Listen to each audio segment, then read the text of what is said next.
Salve galera! O papo hoje aqui no canal Camisa 4 é sobre a disputa do terceiro lugar na Copa América 2024. Eu vou ser direto com vocês. Eu adoro a seleção do Uruguai. Adoro a raça, a tradição que eles têm e hoje em dia eu adoro a competência técnica do elenco que compõe a seleção do Uruguai. Mas na disputa do terceiro lugar, o que aconteceu, né, falando sempre a real, como se fala aqui nesse canal, é que o Canadá dominou o jogo e teve as maiores chances de gol. Incrivelmente, né? O Uruguai jogou praticamente completo, só o Ronald Araújo estava machucado e o Marcelo Bielsa, mesmo com o De La Cruz suspenso, que foi o outro desfalque, preferiu deixar o Arrascaeta no banco. E olha, o Arrascaeta entrou no segundo tempo do jogo e pelo que ele jogou, deu um pouco de razão para o Bielsa. Né? Um Arrascaeta apático, perdendo bolas bobas e não sendo nem sombra do jogador que ele tem sido há vários anos aqui no Brasil. Eu diria que o Arrascaeta, se não é o melhor, é um dos melhores jogadores em atividade no Brasil já há uns 5 anos, mais ou menos, né?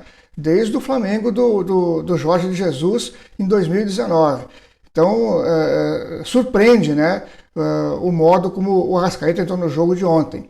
O Canadá também poupou metade do time. O técnico deixou no banco o goleiro Crépeau, deixou no banco, entre outros, o Alphonso Davies, né, que é o capitão do time, jogador do Bayern de Munique, e deixou o Jonathan David, que é atacante do Lille, da França, que foi campeão francês há 3 temporadas atrás, com o Jonathan David sendo o artilheiro do campeonato.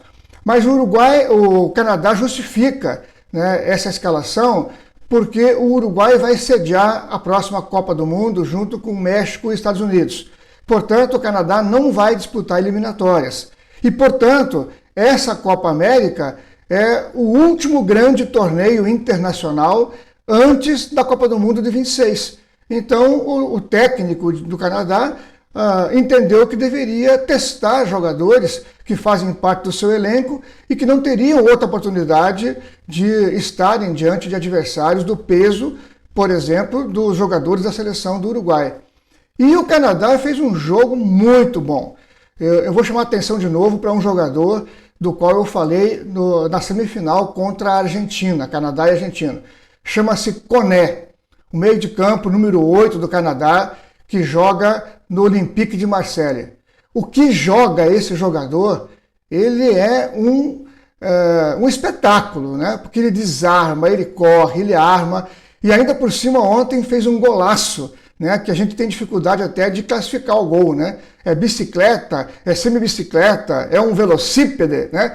Ele fez o gesto de bicicleta, mas de pé, sem se jogar no ar, né? E consciente, encobrindo o goleiro Rocher para empatar o jogo, que estava 1-0 para o Uruguai com o gol do Bettencourt, que é um dos jogadores que foi excluído pelo técnico ontem para o lugar do De La Cruz, né? Antes do De Arrascaeta. O centroavante do Canadá, que jogou ontem no lugar do Jonathan David, no primeiro tempo perdeu 3 chances claras de gol. No segundo tempo, o Canadá teve outras chances de gol, né? O Rocher fez defesas muito boas, né? Mas o jogo acabou 1-1, aliás, 2-2. O Canadá fez ainda o segundo gol, né, com o próprio Jonathan David, que tinha entrado no segundo tempo, e o Uruguai foi buscar o empate lá nos acréscimos, né?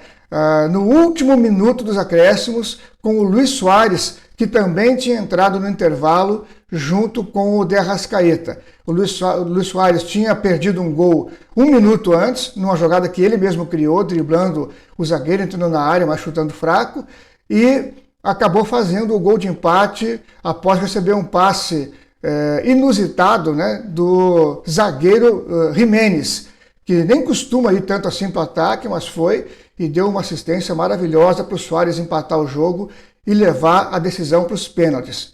E aí nos pênaltis o Uruguai foi mais eficiente, converteu todas as cobranças e o Canadá perdeu 2.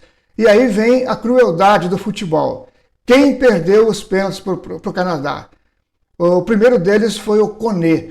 Na minha opinião, disparado o melhor jogador da partida.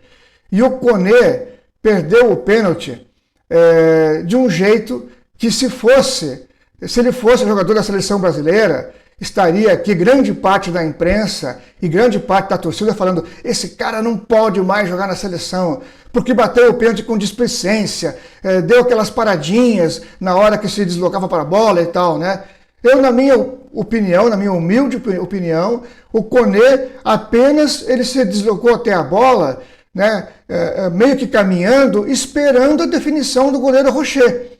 O Rocher não se decidiu e ele, no último instante, tentou bater no canto, só que bateu fraco realmente. Bateu no canto, mas bateu fraco e permitiu que o Rocher, mesmo não tendo se antecipado no salto, né, tendo esperado a definição do jogador canadense, teve tempo de chegar na bola e fazer a defesa.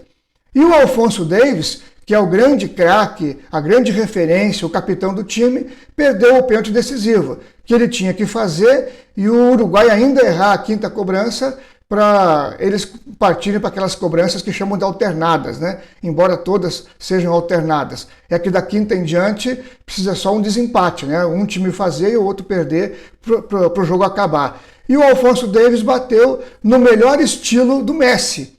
Igualzinho o Messi bateu a sua cobrança na semifinal contra o mesmo Canadá. O Alphonso Davies esperou o Rocher se definir, o Rocher caiu para o canto direito e o Alphonso Davies bateu alto no meio do gol, só que a bola bateu na trave e decretou a derrota do Canadá. Eu tenho quase certeza que lá no Canadá ninguém vai estar pedindo a cabeça do Alphonso Davies e nem do Koné, dizendo que eles não servem mais para a seleção porque perderam um pênalti. Porque as coisas têm que ser ditas como elas são. Eles apenas bateram mal os pênaltis. Eles não são maus jogadores, eles não são arrogantes, eles não têm pouco amor à seleção do Canadá. Nada disso acontece com eles. A mesma coisa que eu acho que acontece com os jogadores do Brasil que perdem pênaltis. Né? É assim na Copa do Mundo, é assim na Copa América. Aqui no Brasil, quando a gente perde, a gente quer, alguns até de repente, a morte como atleta de alguns jogadores, que nunca mais sejam convocados e assim por diante. Né? Então eu acho que o Canadá fez uma Copa América digna, fez um bom jogo contra a Argentina. Né? Nos primeiros 20 minutos o Canadá teve melhores chances e no final do jogo teve 2 chances claras de gol, embora a Argentina tenha tido o domínio do jogo a maior parte do jogo e mereceu ganhar do Canadá na semifinal. Ontem contra o Uruguai eu já não acho isso, eu acho que o Canadá jogou para ter um resultado melhor contra o Uruguai. O Uruguai foi empatar com a sua velha garra, com a sua velha tradição e levou o jogo para os pênaltis, onde foi mais eficiente mais uma vez. Então, parabéns para o Uruguai, que sai com o 3º colocado, parabéns para o Canadá e que a gente, que se propõe a fazer análise de jogos e de cobrança de pênaltis, tenha a humildade de aprender um pouco com o que aconteceu ontem. O Koné não deixou de ter sido o melhor jogador do Canadá nos 2 jogos mais decisivos, na semifinal e na disputa para o 3º lugar. Não deixou de ser brilhante, não deixou de ter uma atuação brilhante, porque bateu muito mal o pênalti que ele bateu. Né? É simples assim. Ele bateu mal o pênalti, ponto. Ele não é mau jogador e não teve uma atuação ruim por causa disso. Que a gente aprenda essa lição e saiba valorizar o potencial que tem os nossos jogadores e aprender também com o tempo, porque os jogadores da era Dunga, que perderam a Copa do Mundo de 90 na Itália, né, tomando um gol do Canidia, depois de uma jogada do Maradona, que depois que aconteceu todo mundo sabia como devia ser parada, esses jogadores foram massacrados, os que estiveram em 90 na Itália, até ganhar em 94. O Ronaldo Fenômeno foi chamado de pipoqueiro, de amarelão, né, por ter tido aquele desmaio, aquela convulsão antes do jogo contra a França, na final da Copa do Mundo de 98, e o Brasil ter jogado mal e ter perdido a Copa. O Ronaldo ficou 4 anos com a pecha de jogador amarelão, de jogador pipoqueiro, né, até ser campeão do mundo e artilheiro da Copa de 2002. Né? As meninas do vôlei do Brasil, em 2004, perderam um jogo para a Rússia depois de estar 24-19 e foram chamadas de pipoqueiras, de amarelonas e assim por diante. Essa mesma geração acabou sendo campeão do mundo, aliás, campeã olímpica 4 anos depois na China, em 2008, com grande parte das jogadoras sendo as mesmas.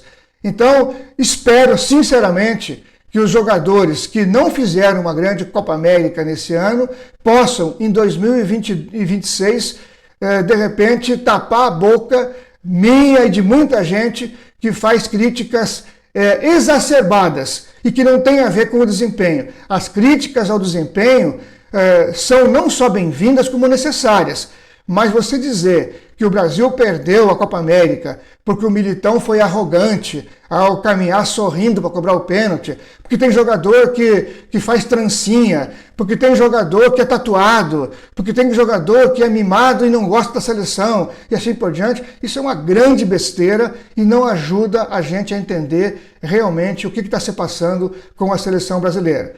Essa é a minha opinião. Obrigado a você que está com a gente aqui no canal. Se você curtiu o vídeo, por favor, curta e compartilhe com seus amigos e se inscreva aqui no canal para poder ser notificado toda vez que tiver vídeo novo aqui no Pedaço. Obrigado pela sua companhia e até o nosso próximo vídeo.